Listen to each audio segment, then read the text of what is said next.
Kung parte kayo ng Pinoy rap at hip-hop movement dito sa Canada, malamang kilala niyo si Ian or si Vision. Isa siya sa mga visionary na talagang tumutulak ng culture natin forward. Especially ngayon sa time na konti pa lang ang spaces para sa Pinoy hip-hop. Dumadaan si Vision sa isang mabigat na chapter. Nagkaroon siya ng cancer, tapos nagkaroon din siya ng brain bleed. Kaya kailangan tanggalin yung skull flap niya. At ngayon, may surgery siya at para maibalik yung skull flap. Siyempre, para makabalik rin sa mas maayos na recovery.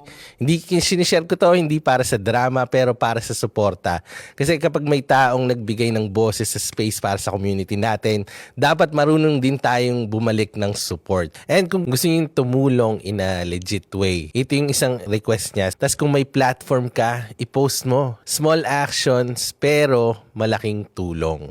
And please send him a message of strength kahit simpleng praying for you or get well. May difference yan para sa isang tao. So, check out niyo po si Vision.